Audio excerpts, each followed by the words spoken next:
大家平安。今天8月1日，在今天我们来到主面前来敬拜，让我们从早晨到夜晚，都将自己摆在上帝面前，就如同那利未人、那祭司一样，来到主人面前，将自己摆上，让我们生命有上帝的同在。让我们一起来敬拜。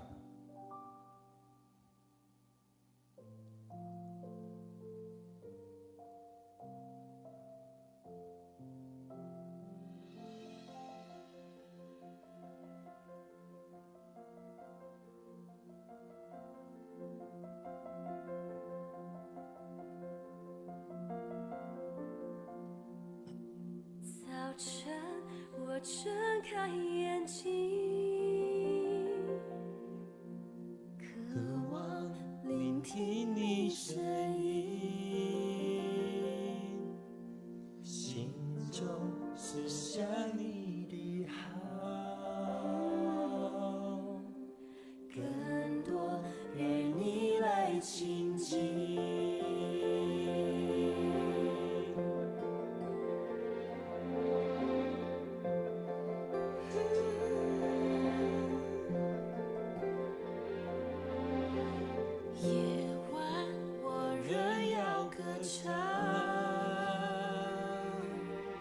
向你阐明我心意，敬拜化成一首歌，单单要唱给你听。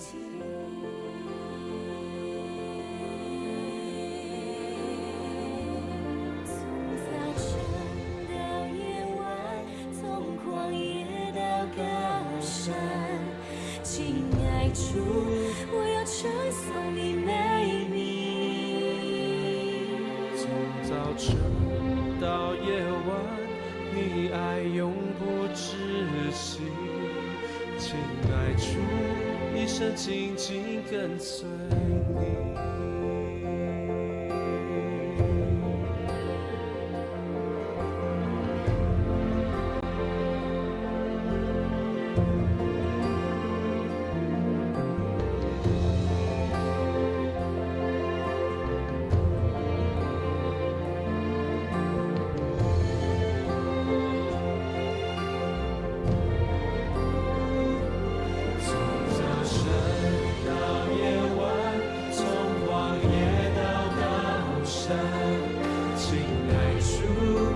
称颂你美名，从早晨到夜晚，你爱永不止息。亲爱主，一生紧紧跟随你。我的主，我爱你，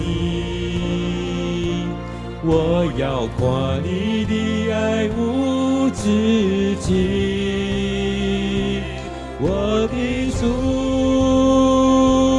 我爱你，我要夸你的爱无止境。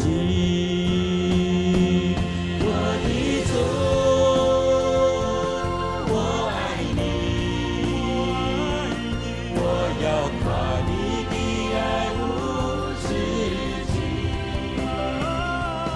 我的主，我爱你，我要夸你的爱无止境。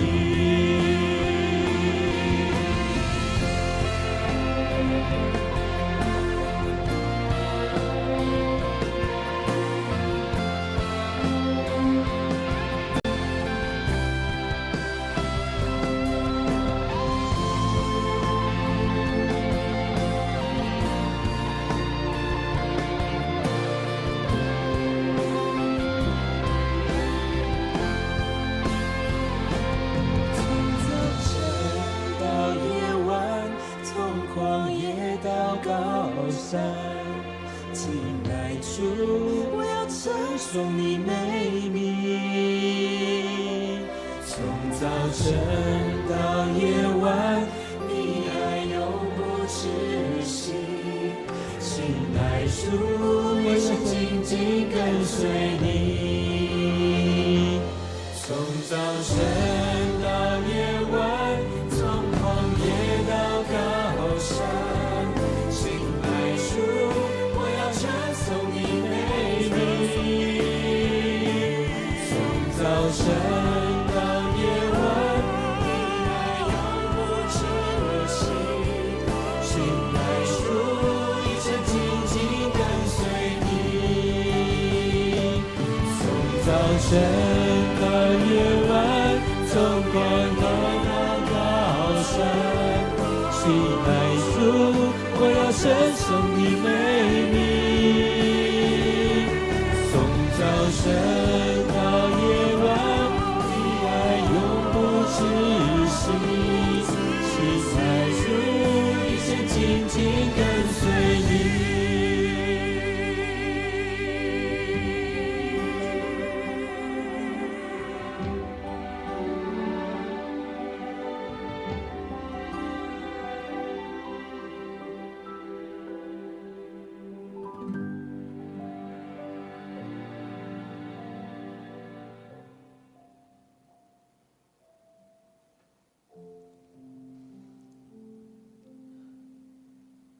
现在主，我们感谢你的恩典，让我们无时不刻经历到你的带领与保守，也让我们能够从早晨到夜晚，不断的来到你面前，经历你的恩典与同在。让我们在清晨到夜晚，每天都有主你的看顾与保守，每时每刻都有主你的祝福。主啊，让我们在当中来夸耀主你的大能，来到这当中来赞美，来感谢主你的恩典。你爱永不止息，你一生都帮助我们。主，我们要来到你面前来称颂赞美你。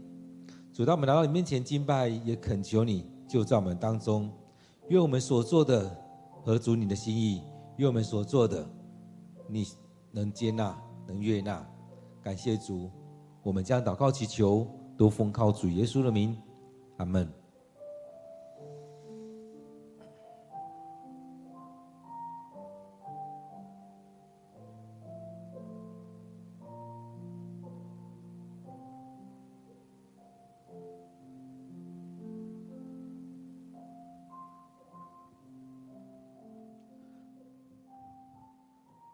大家平安。今天8月1日，让我们一起来读《列王纪下》第18章第1节到第12节。《列王纪下》第18章第1节到第12节，让我们一起来读今天的经文，一起来领受今天的经文。以色列王以拉的儿子何西雅在位的第3年，亚哈斯的儿子希西家做犹大王，当时他25岁，他在耶路撒冷统治29年。他的母亲名叫亚比雅，是撒迦利亚的女儿。希西家效法他先祖大卫的榜样，做了上主认为对的事。他除掉了山丘上的神庙，拆毁了石柱，砍倒了亚瑟拉女神的柱像，又打碎了摩西所造的铜蛇尼户斯旦。但是以色列人民到那时候还在向他烧香。希西家信靠上主以色列的上帝。犹大国在他以前或以后没有一个王像他一样，他忠于上主，从来没有违背上主，他谨守上主给摩西所有的诫命，因此上主与他同在，他所做的一切事都顺利。他反抗亚述皇帝，不肯屈服于他。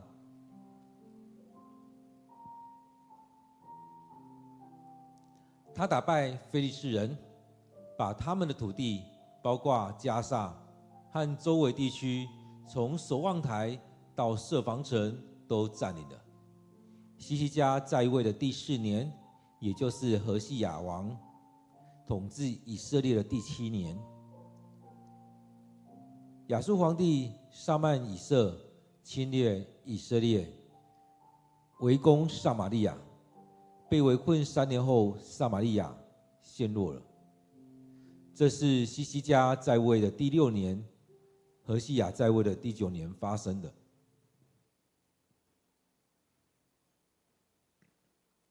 亚述皇帝把以色列人掳到亚述，使他们散居在哈拉城、歌散区的哈伯河附近和米底亚人的城镇。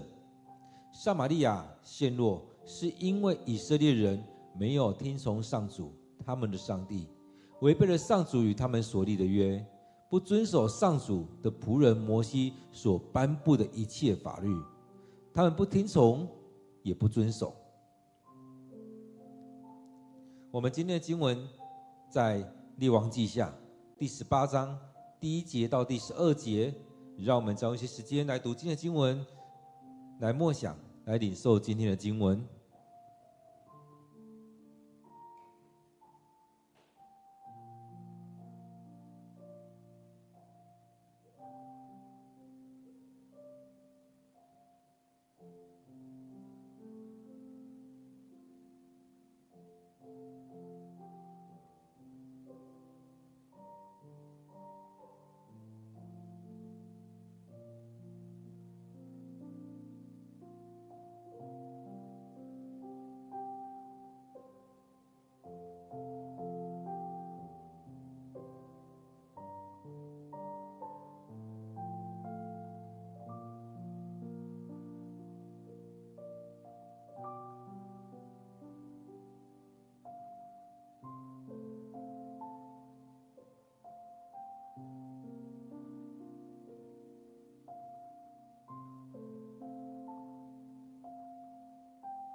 当我们在看今天的经文的时候，我相信有一个不同的领受。当我们在昨天的分享当中，有提到说，好像昨天的经文是做了一个前半段前边经文的一个句号，或一个结束转折。在今天所进到经文，似乎是进到一个新的区块来。当然我们知道这是一个连续的经文，是一个连续的故事在当中所记载的。然而在这里面所看到的好像是一个新的故事在接续的往下在走。在前面所记载那些王到西西家的时候，有一个很大的转折。这边在讲到说，以色列王以拉的儿子何西亚在位的第3年，亚哈斯的儿子西西家做犹大王。一直在当中我们看到，其实我们一直很期望说，有一些王可以有很大的改变，带出一个不一样的样式来。当然我们也看到很多的改变的样式，但是都是离开上帝。当我们在看很多经文的时候，也都希望这些王可以多做一点，多做一点，能够进到上帝的带领当中，能够回到大卫的样式。许多时候我们都有这样期望，但是也常常进到某一种的失望当中。这边我们可以看到说，这边讲到在何西亚在位的时候，西西家上来了。西西家是谁？在当中可以看到西西家已经很不一样，他开始做了一些和前面那些王很不同的一些事情。所以这边特别提到说，西西家来做犹大王。在何西亚北方何西亚当王的时候，西西家上来当王。当然他上来当王一定会有很多的不同，因此在我们生命里面，我们看到我们可以去思想，你的生命有没有什么样的不一样？你有没有期待你的生命有什么样的不同？在当中可以看到他上位的时候，当时多大？才25岁。各位弟兄姐妹，现在你几岁了？其实我们都很害怕说，我什么时候要上来？我前面还有人呢，都很担心说，我爸爸他们做到几岁，那我才几岁而已。我们来看西西家，他25岁上来当王，他要管理这个国家。其实这真的是一个很大的挑战。其实很多遇到这样挑战的是谁？是传道跟牧师。很多时候大家都会说，你才几岁就要当传道，就要当牧师了。然而这是上帝的呼召，上帝把这样的责任交在我们手上，让我们能够参与在这里面，让我们领受这一些。那我们呢？当上帝将这样的责任、将这样的使命、将这样的任务交在你手中的时候，你愿不愿意去承担起来？愿不愿意跟着上帝来走？不是看到你几岁，而是看到有没有上帝特别的恩赐，上帝的拣选。所以当我们看到今天经文的时候，感谢主让西西家上来。当时他25岁，他在耶路撒冷统治了29年。其实这也可以让我们去看到，其实有一些基督徒在死后也会提到说，他服侍了多久，他做了多久的长老。许多时候我们都是在年老的时候才在回顾，说我做了多久的长老，多久的同工。但是更重要的是，在你该上来的时候，你有没有上来？在你应该要上来的时候，你有没有上来？当上帝呼召你的时候，你有没有回应他？这边讲到说，他母亲名叫亚比亚，是撒迦利亚的女儿。所以我相信，在这样的妈妈的教导当中，把她带出来，她愿意顺服在上帝的面前。因此在当中也让我们去思想，在你的生命里面有没有一个对你有好的影响的父母，或者是属灵的前辈。所以当我们看到这些的时候，其实一直会出现说，哪个王大概几岁的时候上来做王？但是很重要的是，在这样的岁数的时候，他能够愿意起来回应上帝。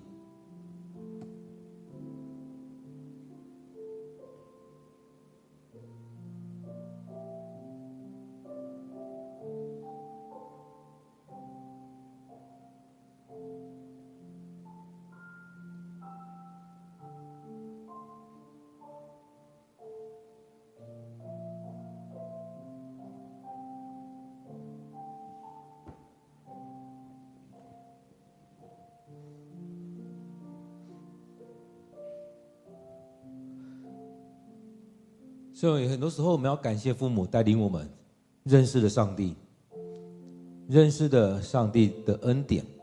前面提到说，希西家效仿他先祖大卫王的榜样，做了上主认为对的事。各位弟兄姐妹，在你的生命里面，有没有人教导你？有没有人带领你去做一个对的决定？在这做对的决定当中，也才能够好好的走上一条对的路，不再只是靠自己，而是能靠着上帝来做这许多的事情。希西家效仿他先祖大卫的榜样，如同我们之前在讲的，到底你的基准线在哪一条？是耶罗波安还是大卫王？许多时候我们都觉得耶罗波安就足够了，但是唯有效法大卫王，才是做了上帝认为的对的事。所以这当中这样的高标准，很少人会选择，也可能很少人会知道要做这样的选择。所以这边看到说，希西家效仿了大卫王的榜样，所以做了上帝看为对的事情。什么样上帝看为对的事情？就是照着摩西所教导的，而且常常回到上帝面前来，在许多事情，甚至每件事情都先求问上帝，我们该怎么做，我们该怎么选择。所以先回到上帝面前来，你才会知道，在这许多事情里面，其实我们都自己想，自己规划，就这样做了。我们要做了许多的规划，我们也做了自己的评估与选择。因此在当中他讲到说，做上帝认为对的事情，其实也就是回到上帝面前来寻求，来求告上帝。所以对的事情是怎么样？这边讲到说，他除掉了山丘上的神庙，拆毁了石柱，砍倒了亚瑟拉女神的柱像，又打碎了摩西所造的铜蛇、尼户斯蛋。所以将这些会影响他们生命的都去除掉，将这些会把他们拉回其他神的信仰的都去除掉。那些神庙是怎么样？在北国以色列那边有提到说，各国的人来，就在那些神庙里面去拜他们各自的神。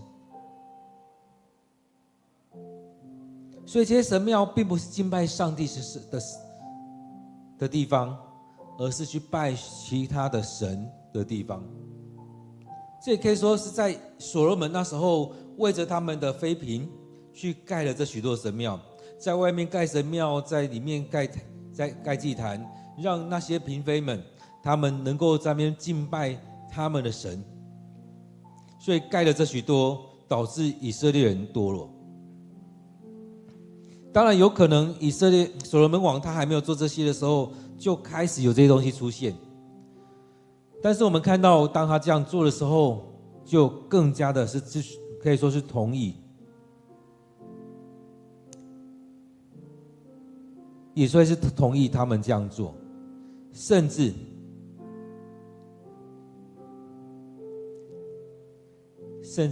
所罗门王也跟着他们去拜。所以就留下了这许多的神庙，后续的人又更多，有更多的神庙，有更多的石柱，拜着那巴利、亚瑟拉女神，甚至以前摩西所留下的那一些，他们也去拜。所以当我们在教会里面的时候，其实这都让我们反省我们的生命，反省我们的教会生活。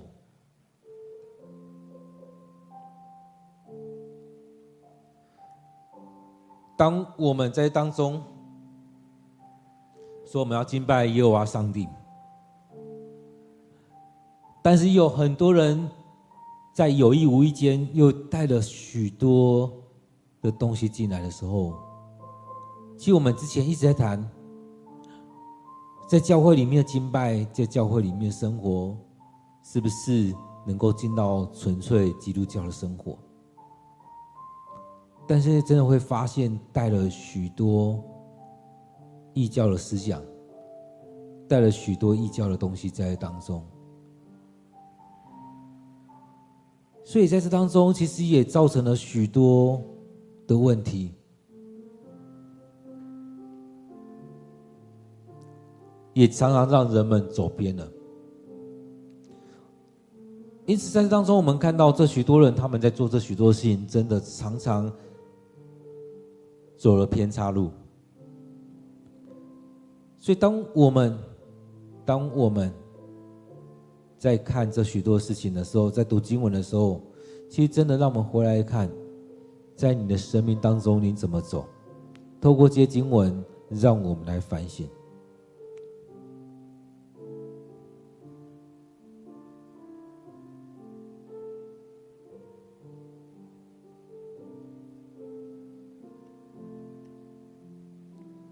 所以各位弟兄姐妹，在当中我们的教会还在拜巴力吗？还在铸造这些亚瑟拉女神的神柱吗？还在拜那些看得见的东西吗？我们常常都说我们不能拜那些，不能有偶像等等的，但是我们不经意就把这些带进来了。当前几天跟一些弟兄姐妹在分享的时候，也会提到说，当我们要把这些神像、柱像等等的把它去除掉的时候，会造成许多的事情，有可能会影响的，会造成了很多人与人之间的问题。就像在台湾，如果要把一间庙把它废除掉，会有很多人抗议，甚至会有很多肮脏的手段会出现。许多我们知道错的事情，但是我们不敢去做；许多我们知道错的事情，我们不敢把它去除掉，因为怕会得罪人。我们常常说，我们不要只害怕得罪人，却去得罪了上帝。但是我们也是确实常常都担心害怕得罪人，而这些人也常常拿这些来针对你说啊，都马是你做的这些事情，所以那些人才离开啊，都马是你做的这些，所以得罪那些人，所以伤害那些人。你看，就用这许多的东西在讲。但当我们好好去思想的时候，圣经里面的教导是让我们要去劝勉那些人，然后要把这些不合上帝心意的东西都把它毁坏掉。但是我们也看到许多人就抓住那一些不放，然后回来攻击你，你怎么可以把这些弄掉？这些很重要，这些很有帮助，这些可以帮助我们的宣教，这些可以帮助我们的传福音，这些可以帮助我们弟兄姐妹造就。其实真的没有好好去了解，这些都损害了我们的信仰。你是要让3成的人流失掉，还是要让所有的人都陷入在罪里面？当我们在看列王记的时候，里面一直在讲到王很大的罪，是他自己陷入在罪里面，而且让他的子民也陷入在那罪里面。这是很严重的事情。但是我们常常用这个来攻击我们的同工，用这个来攻击我们的牧师。你不可以把这个东西拿掉，不可以把那个拿掉，因为你喜欢这个，你看重这个，甚至是认为这个是我们的传统，它不能没有。我们看这些神庙、这些柱像，甚至自己讲到说，摩西所造的铜蛇，摩西所造的，怎么可以拿掉？大逆不道！这是我们传统，是不是这样？我们都会觉得，都会讲到，这是我们传统，我们从以前到现在都有的东西，你怎么可以把它拿掉？所以在当中来看的时候，会发现大部分的王都不想动这一个手，都不想下这个手。然而走到这时候，只有希西家把那些神庙拆除掉，除掉了山丘上的神庙，拆毁了石柱，砍倒了亚瑟拉女神的柱像，又打碎了摩西所造的铜蛇。各位弟兄姐妹，当我们看到这些不对，就要拿掉，就要去除掉，就要把它打碎。我们教会真的有太多这样的东西，我们需要去除，需要处理。当我们没有处理，教会怎么会成长？当我们没有处理，我们就一直陷入在罪里面。各位弟兄姐妹，当你听到这些，当你看到这些的时候，也要求上帝帮助我们，让我们明白哪些是不对的。当我们要去除的时候，我们要起来说，对，没错，这些不合信仰该拿掉，该除掉，而不是一直说你看某人他说的对啊，这是我们的传统啊，他怎么可以随便拿掉？这是我们教会的什么东西如果说要说价值，很多拿去卖都好像有它的价值，但是在圣经里面提到说，不管是金、银、石材、木材所雕刻的，都要废除。不是在看那些材料好不好，有多贵，而是看这些东西合不合上帝的心意。那些会引诱我们离开上帝，让我们得罪上帝，那些错误的，我们就该去除。我们常常在珍惜那一些我们看眼中好像有价值的东西，那种价值是可以卖多少钱的东西。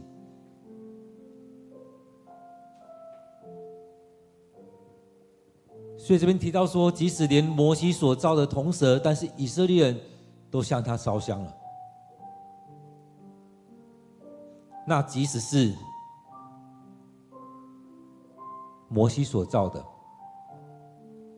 都该把它打碎，都该把它去除了。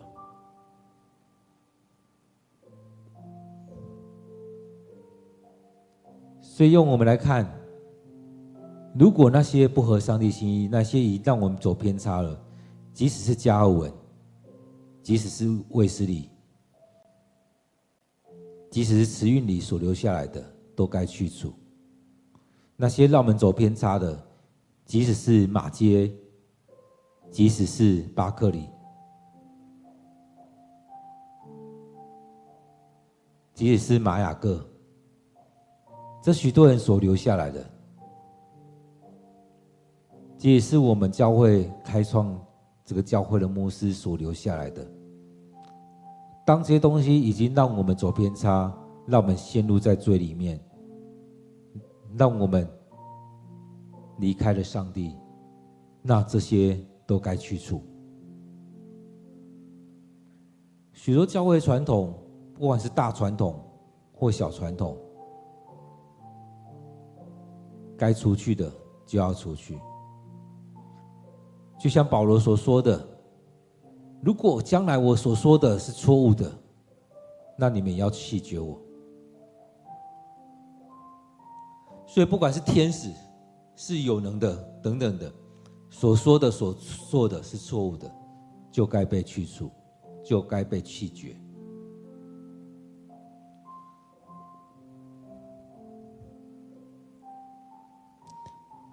因此这边特别讲到说，希西家信靠上主以色列上帝，犹大国在他以前或以后没有一个王像他一样，所以他信靠上帝，之前之后没有一个像他一样的。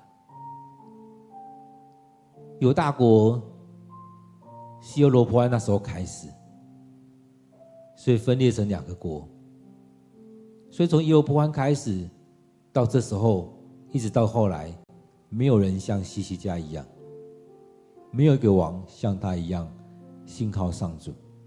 他忠于上主，没有违背上主，他谨守上主给摩西所有的诫命，简单来讲也就是谨守那10诫。后续可能有很多先知的诫命等等的，所以这边讲到说他忠于上主，没有违背上主。各位弟兄姐妹，各位同工，你在教会讲得很大声，但是你有没有回来忠于上主，不违背上主？有可能啊，你没有违背啊，因为你没有求告上帝，你根本不知道你违背了，你根本没有来到上帝面前，你根本不知道上帝的心意。很多人都会跟我说，哇，我很忠心，我信仰很好，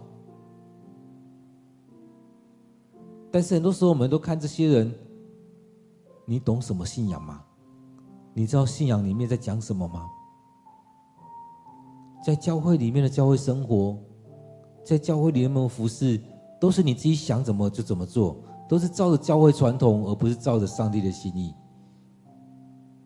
所以这也是牧师很久以来一直在讲的，我们是真的将你的事工，将你的服事，将你的全人全心摆在祷告，摆在上帝面前，还是你都只是做一个形式啊？来，我们来祷告一下啊！我们在教会就是要祷告啊，我们怎么就是要祷告一下嘛？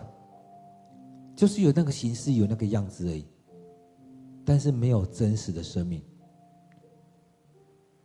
所以我们也常爱说，生命对了，生命对了，就没问题了。所以在我们生命当中，你的生命被调整对了，就没有太大的问题了。因为你知道你要回来寻求上帝的心意，你会知道求告上主的名。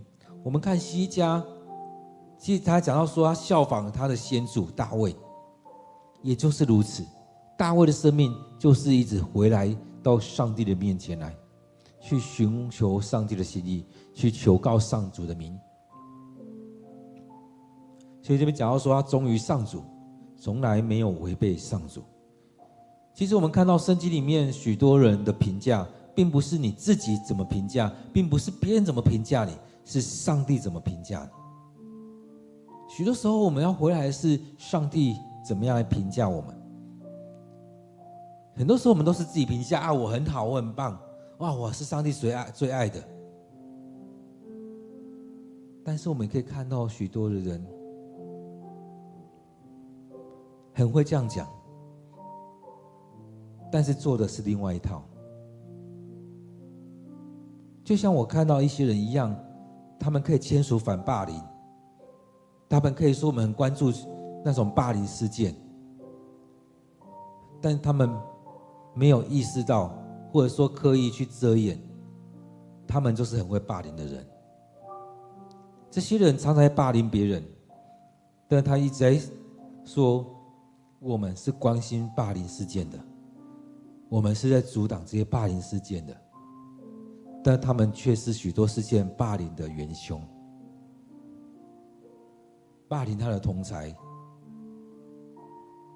霸凌那一些没有能力的人，霸凌许多他所不想要跟随的人，用了各样的方式在霸凌。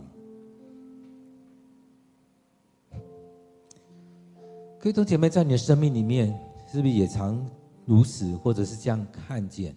我们常说我们忠于上帝，我们没有违背上主的命令，但是我们却一直走在另外一条道路上，一直往前走，一直努力的走。忠于上主，忠于哪一个主？所以这边也提到说，他谨守上主给摩西所有的诫命。因此在当中，当我们回来看到摩西的诫命的时候，真的最简单来看的就是最简单回来看就是十诫。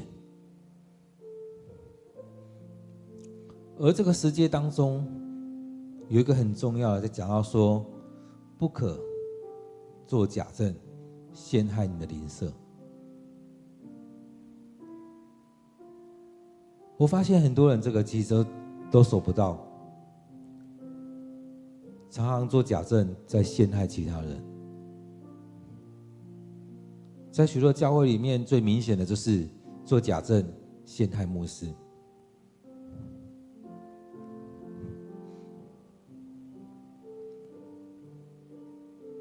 其实这针对很多的人，但是在一些教会比较看得到的，都是那个最清楚的标靶，那个靶心就是牧者。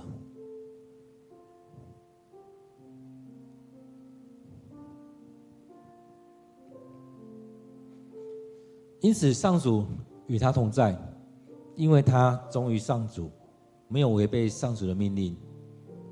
也当中讲到说，谨守上主给摩西所有的命令，在当中也在看到说，上主与他同在，他所做的一切事都顺利。所以当他所做一切事都顺利的时候，当他要反抗亚述皇帝，他不肯屈服于他，所以靠着上帝能够胜过这一些。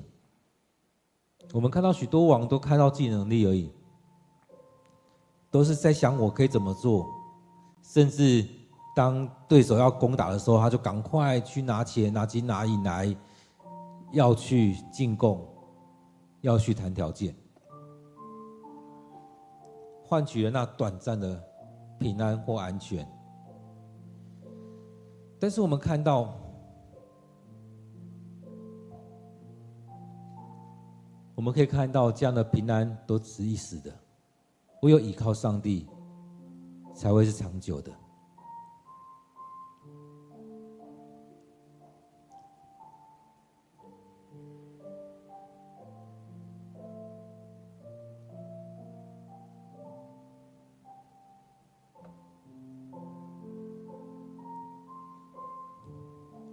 所以他依靠上帝，那他才有能力反抗亚述皇帝，不肯屈服于他，所以他才能打败非利士人，把他们的土地，包括加萨和周围地区，从守望台到设防城都占领了。看到今天经文的时候，有没有感觉好熟悉？这不就是这2年的事情吗？这2年的事情当中，以色列的战争里面，又进到那加萨走廊，又进到加萨这区块，也看到这几千年前的事情到现在依然在发生。所以这边讲到说，他打败了非利士人，把他们的土地，包括加萨和周围地区，从守望台到防射城都占领了，都占领了。这边也带出了南北国很大的差异。希西家在位的第4年，也就是何西亚王统治以色列第7年，亚述皇帝撒曼以色侵略以色列，围攻撒玛利亚。他们围攻了撒玛利亚，在前面经文说，他们把以色列的人掳走，让其他的人进到撒玛利亚来。然而希西家他倚靠上帝，他能够不顺服亚述皇帝，反抗他，甚至有能力去攻打非利士地区。所以在当中讲到说，撒玛利亚也就是以色列，他们被围困了3年之后陷落了。这边所提的也类似前面在讲的，亚述皇帝把以色列人掳到亚述，使他们散居在哈拉城、歌散区的哈伯河附近和米底亚人的城镇，然后后续也把他们的人就进到撒玛利亚去。撒玛利亚陷落是因为以色列人没有听从上主他们的上帝，所以这也是前面在讲的一个很大的对照。北边的以色列跟南边的犹大很大的不同，南边的犹大提到说，希西家他忠于上主，照着上帝的命令来做，上帝与他同在。而这边讲到说，撒玛利亚没有听从上主他们命令，违背了上主与他们所立的约，不遵守上主的仆人摩西所颁布一切法律，他们不听从，也不遵守，不听也不守。所以这边就跟前面这个一个很大的不同。前面讲到说，他忠于上主，没有违背上主的命令，谨守上主给摩西所有的诫命，所以上主与他同在，他所做的一切事都顺利。而后面这边讲到说，他们不听从上主他们的上帝，违背了上主与他们所立的约，不遵守上主的仆人摩西所颁布一些法律，所以北边的这国家以色列的，他们不听从也不遵守。所以听跟遵守很重要，要听进去，然后跟着做，照着做。这也是耶稣在颁布大使命的时候一个很重要的点。那边提到说，凡我所教训你们的，你们都要教训他们去遵守。所以前面也就是你要这样去做之前，你要先听到，你要先去遵守，然后你才会听到这大使命，然后你把耶稣所教导的都教导给更多的人，也让他们去遵守。所以听跟遵守很重要。这边在讲到说，听从跟遵守，你要真的听进去，听到耳朵，听到头脑，听到心里面去。很多人我们都听到耳朵里面而已，所以以前才会说，从左边耳朵进来，右边耳朵出去，听进去耳朵而已就过去了，也就是我们在讲耳边风，就这样过去了。但是我们听到我们的耳朵，听到我们的头脑，听到我们的心里面去。当你进到你的心里面去，你才会这样去做，你才会这样去遵守。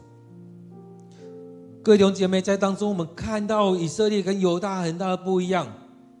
北国以色列他们就是不愿意听，也不愿意遵守。南国我们看到希西家，他愿意这样做，他忠于上主，遵守上主的命令，也照着这样做。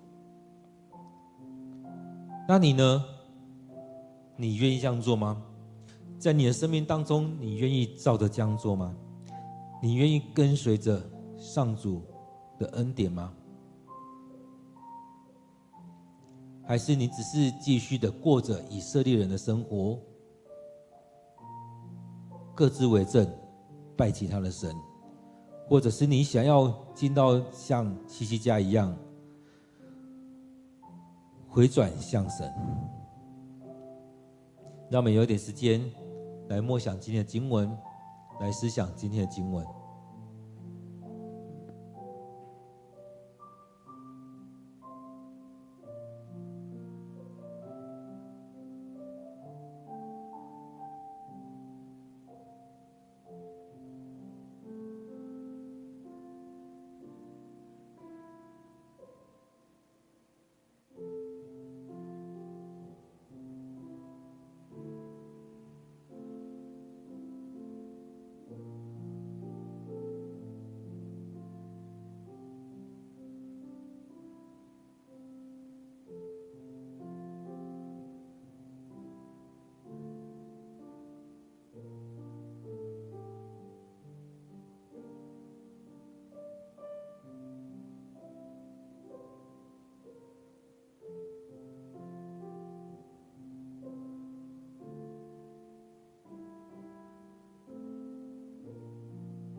主，我们感谢你拣选我们，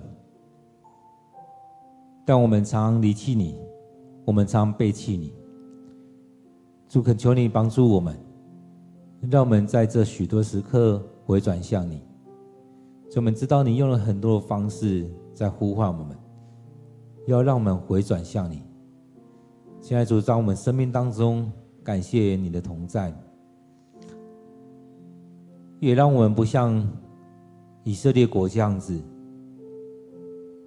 一直离开你，一直得罪你，一直选择那其他的路途。让我们能够像犹大这样子，在许多时刻愿意回转向你。让我们能够将这样的生命分享给我们的孩子，让他们一生不离开你。主要让我们先持守这样的信仰，让我们先坚持在当中。主，感谢你的恩典与赐福。现在主，我们要将今天的聚会恭敬的仰望在主你手中，恳求你的灵与我们同在，恳求你带领我们，让我们更深的去经历你，让我们看到希西家所做的，也让我们看见了盼望，我们也能够回来归向你。感谢主，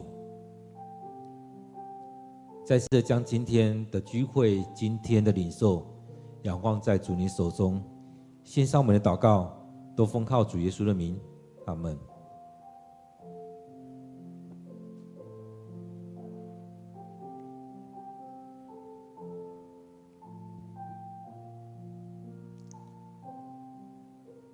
愿我们每天都有一段时间回到上帝面前来，领受上帝的恩典与祝福。愿上帝赐福于你。